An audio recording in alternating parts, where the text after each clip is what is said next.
Well, the Prime Minister, Anthony Albanese, this week backed away from secret legislation drafted by his government which would have destroyed authentic Christian schools in Australia.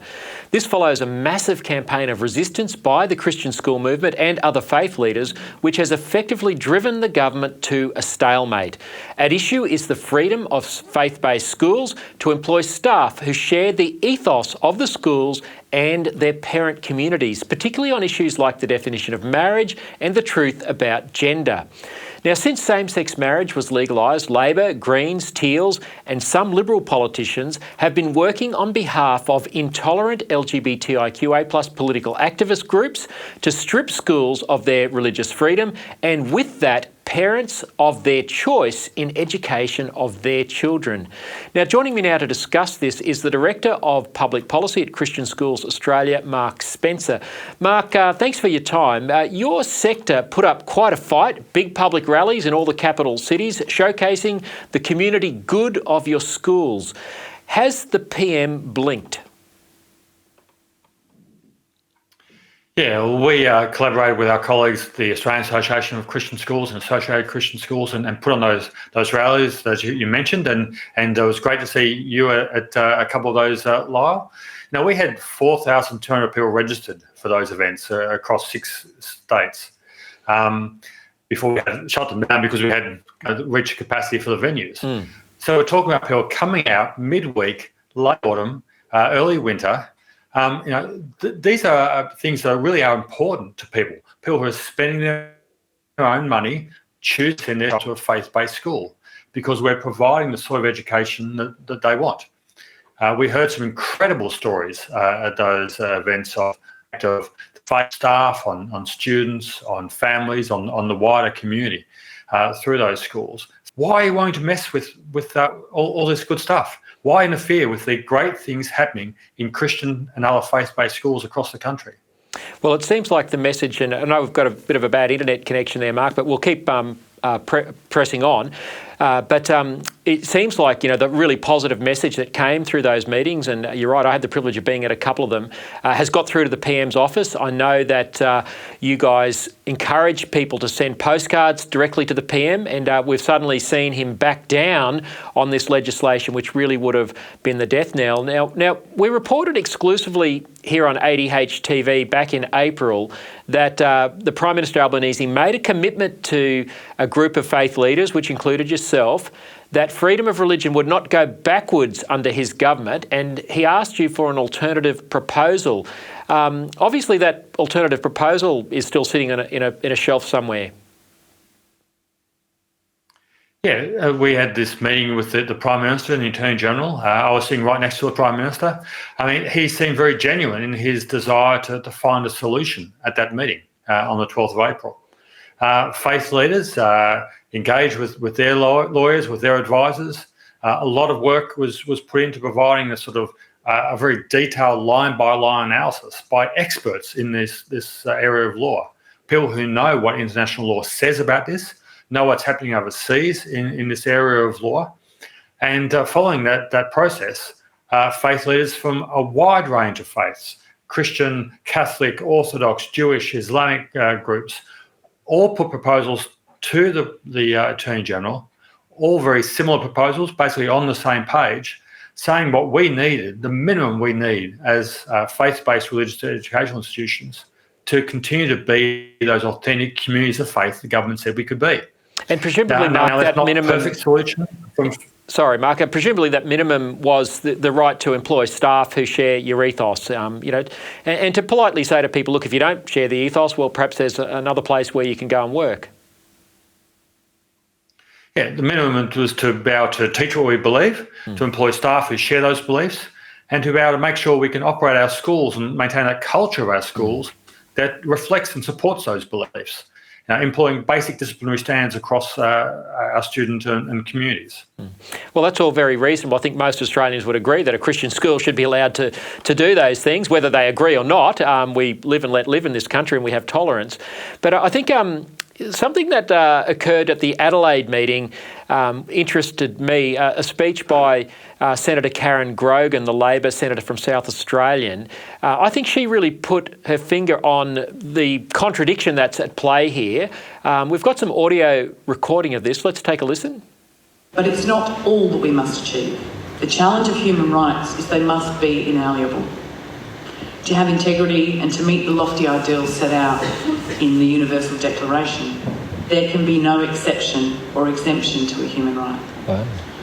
Your right to practice your faith without discrimination or persecution is just as valuable as the right for someone to live free from discrimination because of their gender or their sexuality. Put simply, the human rights of one group must not trump the rights of another. Now, Mark, I remember listening to that speech, and the senator is basically saying there's two sets of rights and one must not trump the other. But of course, that's impossible. Is the crux of the problem here that Labor promised the LGBTIQA+ activist groups like Equality Australia that Christian schools would not be free to hire staff who shared their ethos, and then promised the Christian schools that they would be free to hire staff who shared their ethos? Look, the crux of the problem here is the word discriminate and how it's been used and abused. Not all differentiation in a legal sense is unlawful discrimination. What's happened is that people who don't get what they want are now often claiming discrimination almost as a reflex action. And we've had groups who want special privileges, who don't want the same sort of standards of conduct and behaviour to apply to them as apply to others in a workplace or in a school. So we have a situation where our schools make our beliefs very clear up front. People come to work in our schools, they know who we are, they know what we believe, they sign up to those beliefs when they're being employed. Now, if they change their views around that, what we've sometimes seen is they'll change their views, they'll reject and repudiate those beliefs of the school and then hide their position. Try to lie, to falsify what they now believe, and do things that would be unacceptable in any workplace. We don't want that to happen. We don't want that to be happening in our schools. We don't think that's fair.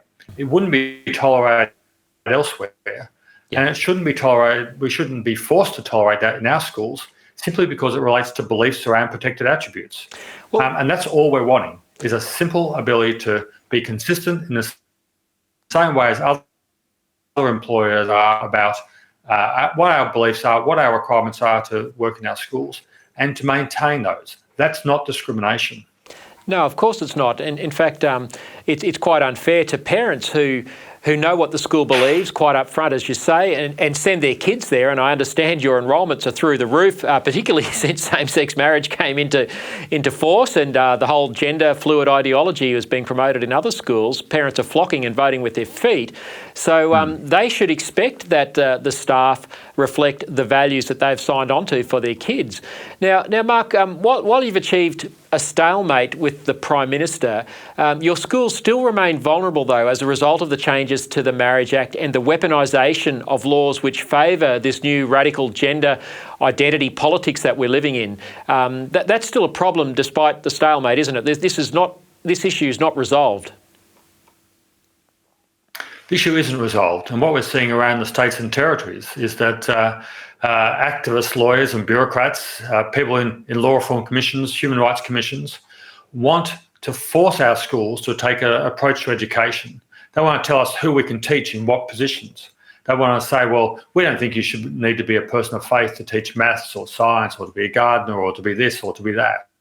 So they're trying to force their view of how we should operate as Christian schools onto us and decide who we can employ, rather than leaving it to the school leadership and to staff in schools to make those decisions about who they need to be able to be the communities of faith that, as I said, the government's promised we can continue to be. So, Mark, we've got an election coming up sometime before May next year. What's the way forward? How do we break this impasse and provide a place where this freedom remains protected and that parents have the right to have their children educated in their beliefs, particularly about marriage and gender, and that schools are free to be Christian? How do we How do we find a way forward in this, given the current political environment, with the prospect of, Labor perhaps being in minority government with the Greens, who are super ideological on this? Well, the legal solution is very clear, and the legal solution is being provided by faith groups. The legal solution is a positive right, as Justice Rossman himself indicated, as Justice Derrington indicated before that when she was the ALRC president, a positive right for Christian or faith-based schools to preference staff on the basis of their belief. That seems fairly clear, and there are clear ways, clear legal provisions that allow that to happen, that faith groups have provided. All we need is the politicians to look at our polling, look at the public support for those things, and to basically give us a fair go. It shouldn't be that hard. Yep. We just need governments to get on and make that happen. No, you're exactly right. And look, I've got no doubt if mainstream Australia saw what I saw in those rallies that you guys put on with the wonderful students and teachers and parents talking about the wonderful communities Christian schools are, there'd be no doubt that people would want to see that protected and that be an ongoing, vibrant part of the Australian community. So good on you for what you've done. It's great that the axe hasn't fallen on Christian schools and we live to fight another day, and let's hope the public can be swayed. Mark, thanks so much for your time today. Thanks a lot, Lyle. Great to be with you again.